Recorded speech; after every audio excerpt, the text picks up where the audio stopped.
In today's video, guys, I'm going to be showing you the new best controller settings that you need to be using right now here in Black Ops 6 Season 4. I promise after you watch this video, you are going to get more tactical nukes, higher kill games, increase your KD, and just overall get better. So if that sounds good to you, make sure that like button, subscribe to the channel with notifications on so you don't miss any more videos, and let's get into it. So now jumping into my settings here, we are going to start with our button layout and stick layout, which I just keep mine at default with the controller that I use. I use the PlayStation Dual Edge controller. I love this thing a lot. I think this is probably the best controller in the entire game right now. If you're on PlayStation or on PC, I do recommend this controller, and if you're on PlayStation, if you have this controller, I will leave my settings at the very last part of this video if you guys want to copy that down, but just overall a great controller.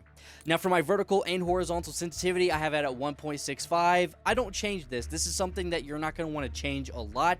If you are someone that's looking for a setting that you need, like a sensitivity in settings videos, 1.65 I would recommend. Do not change it anymore after that. One problem a lot of people have is they're watching so many settings videos, copying settings down, copying and changing settings and sensitivities all the time. You're not getting a chance to get used to it. I will say 1.65, in my opinion, is the best one to use. A lot of people use about 1.65 around this. So 1.65 is probably the best that you can use here. Just get used to it. Don't change it. You are going to become a better player getting used to your settings. Now, dropping down to my controller vibration, all you need to know, turn this off. This will make you a better player. You do not want your controller to start spazzing in the middle of your gunfights, make you miss shots, lose gunfights, so go ahead and turn this off. For my Deadzone inputs here, we're going to have our left stick at 1 and 55. This is going to make your controller sensitivity a lot easier on you. Your controller is more sensitive, so the omni movement and the movement itself is going to be a lot easier to start triggering everything. Movement in Call of Duty, Black Ops 6, Warzone is super important, so in my opinion, these are the best things to have on. And then for my right stick, we have it at 2 and 99. I don't change the max on the right stick just because I've tried changing this to see if I could find something good. It just made my aim not feel the best, so I have it at 99, and then 2 here is just going to make it more sensitive on snapping onto your targets and making it a lot easier for sensitive aiming. Now for my L2 and R2 button dead zones, we have it at 0, 0. This is going to make it, if you're shooting with your triggers here on the bottom, they're going to be more sensitive, so if you're aiming or shooting, it's going to be a lot easier and more sensitive on your triggers. Now jumping into my aiming settings here, next we have our sensitivity multiplier. We're going to press square here, and the only main thing that you need to change is going to be your ADS sensitivity multiplier. Now dropping this down to 0.70, for me personally, this made it a lot easier, so when I'm in gunfights, I feel like I'm more accurate, and also I'm able to track my target. So if I'm shooting, and if someone's running or diving or something like that, I feel like it's a lot easier to track them. So that sensitivity multiplier is going to help out a lot. And also if you are someone that focuses a lot, like hold your breath and everything, if you're using a sniper or a scope, put it at 0.70 as well. Again, it's just going to be easier for your tracking. Now, aiming advanced settings, we are going to press this, and what we're going to do is change our ADS sensitivity transition timing to instant. Now, I know a lot of you guys probably have these settings already, but this is mainly for the newer players, and also there was some of the settings that you couldn't press square on, so I couldn't go more in depth with them, so that's why I'm making a new settings video. But the transition timing, putting it on instant, is going to allow us to, as soon as we aim down sight, we press the L2 button or whatever you use for aiming, is instantly going to change your ADS sensitivity multiplier down to 0.70, so that's what we want. Aim response curve type is going to be linear. Y'all can argue on what is the best one in the comments if y'all want. I will be honest, I feel like linear is the best. If you've seen my shots, they are very clean. Linear does help out a lot. And then we're going to press square and have our slope scale type on 0.80. This is going to help out a lot also with your aiming and the response curve on your controllers. So linear and 0.80, that is going to help out a lot. Now, this is also very important here, target aim assist. If you're on controller, play with aim assist. I do not know why people don't. Sometimes the updates and hot fixes can turn some settings off. It has happened to me in the past. It hasn't happened in a while though. Target assist needs to be on, so make sure to have this on. And then for our motion sensor advanced settings here, I've talked about this a few times. Some people say they don't have this. Some people do. I don't know. It just shows up right here in my motion sensors. But I will say you need to have your FOV sensitivity scaling on off. So make sure that is off. That's very important here. Now, for my movement settings here, we have our tactical sprint assist on. We're going to make sure to have that on. The sprint assist delay is going to be 0. We cannot change anything here.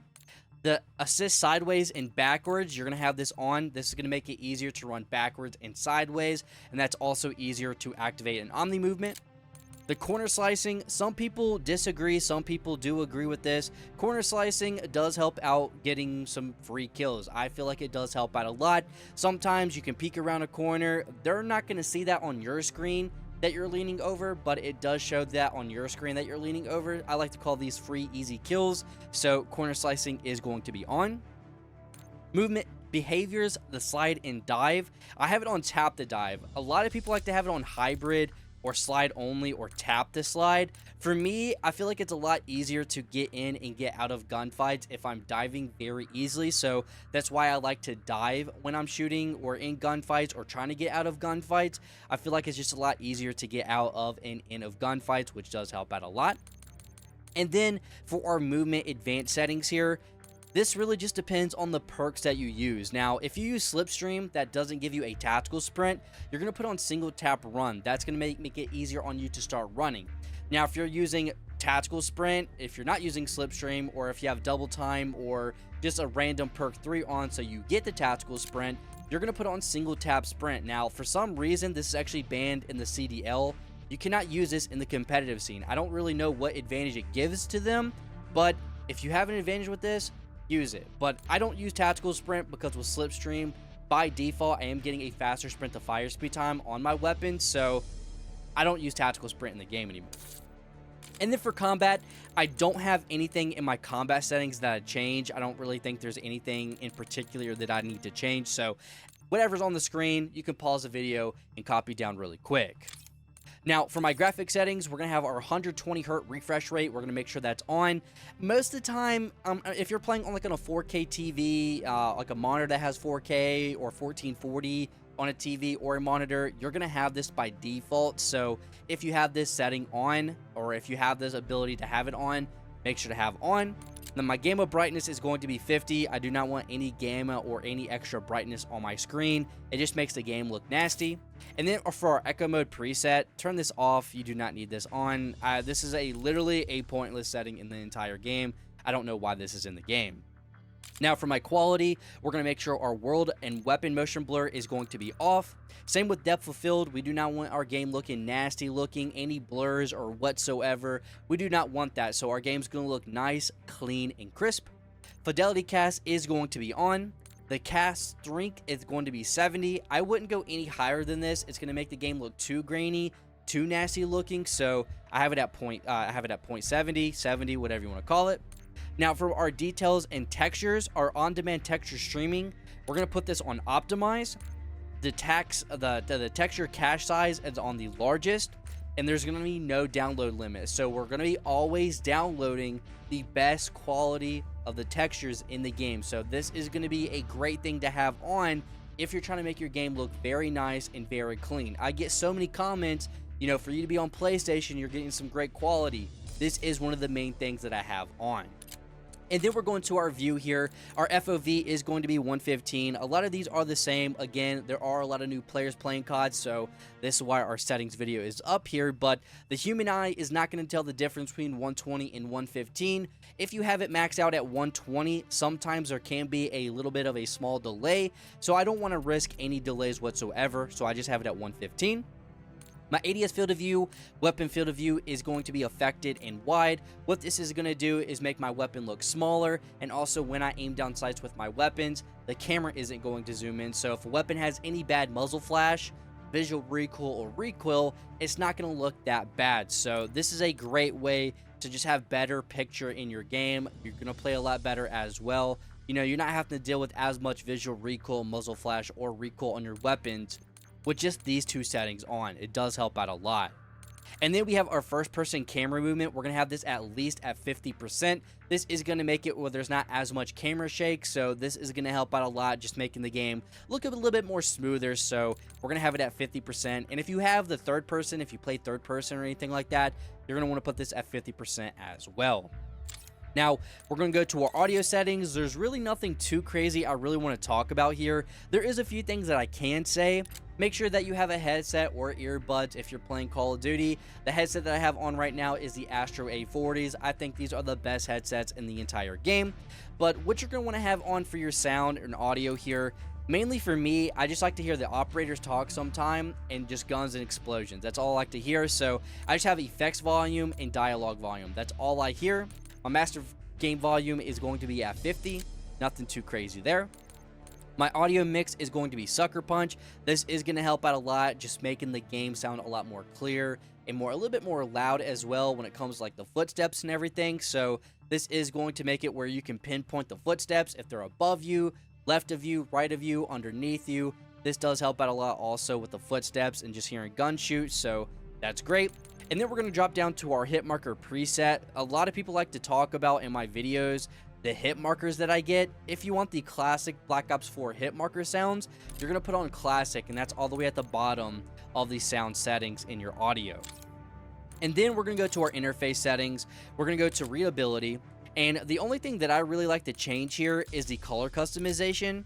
Now, this is going to make the game look a little bit more vibrant. So what we're going to do is for the color filter, we're going to put it on filter 2. We're going to make sure the color filter target is on both. And then for the intensity of both of these, I have the sliders at 70. This will make the game look a little bit more vibrant and look a little bit nicer. Now, on computer, a lot of people can just go into their graphics cards and change the colors of the game. On console, all you got to do is this to make the game look a little bit more saturated. You can make the kill feed look a little bit more saturated, in-game look a little bit more saturated, make it look pop out a little bit more. So I have these at 0.70. I really wouldn't go too high, any higher than this, because you don't want the game to look too saturated. So again, filter 2, both, and we have it on both 70 here.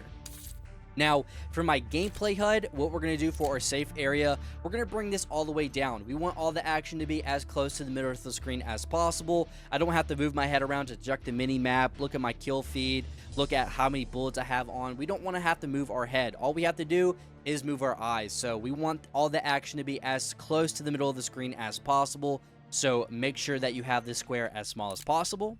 Now, for the multiplayer HUD preset, we're going to press X here. Now, you can choose any of these. It does not matter. What we're going to do here next is go to visuals. We're going to make sure that our mini-map's shape is square. You see more of a square than you do a circle. The compass type, I have this off. I feel like the compass was getting really annoying, so I went ahead and turned this off. The mini-map rotation, this is going to be very important to have on. We have our scale at 115. This is going to help see a little bit more better of the map, so you can kind of pinpoint where people are spawning. This is going to kind of zoom that mini-map in just a little bit. Nothing too major. It is going to help out a lot. And then also, we have everything else at the same, at 100 on the icon scale. Keep it at 90. Don't change anything else here. That's going to be very important not to change. Now, what we're going to do here also is we're going to make sure that our player names is on full names. You do not understand the disadvantage if you have a long name. Sometimes through smoke screens, you can look through walls sometimes and just, their name will barely pop up really quickly. Having a longer name is such a disadvantage when it comes to having the player names on. If you have it at full name, the longer the name is, the easier you can see people. If you're in gunfights, it's easier to see the names pop up, so it is going to make it a lot easier on you. And then the most important thing in this video, these settings right here, these 5 things are going to make you a better player. This is going to make you a better player 100%. Centering in this game is super important. So what we're going to need to have on, crosshairs is static. That is the first thing. Crosshair dot, we're going to make that on. The center of the screen is going to be on the screen as a little dot. Now, to make that dot bigger, we're going to put the center dot scale on the largest. This is going to make the dot very easy to see. The crosshair spread, you can have this on or off. Some people have it on, some people have it off. This really doesn't matter. The crosshair opacity is going to be at 100. We want to be able to see everything with our crosshairs. And then for my crosshair color, we actually have it like at a bluish green tealish color, which if you want to know the code for this, just go ahead and type in 00FF99. You're going to get the color that I use.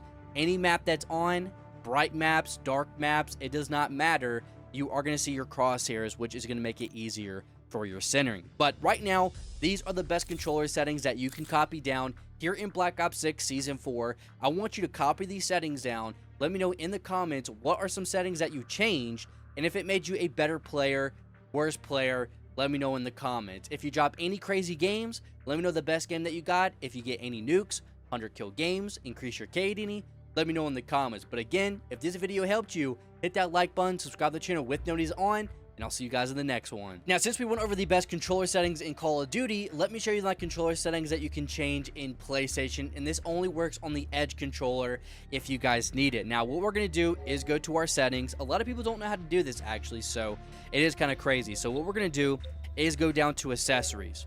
We're going to press Dual Edge Wireless Controller Settings. We're going to press Custom Profiles here. Now, I already have one named Call of Duty, so I'm going to press this. Now, what we're going to change is our stick sensitivity for our dead zones here, for our analog sticks. Now, my left stick is going to be quick. I have this so it's easier on my movement.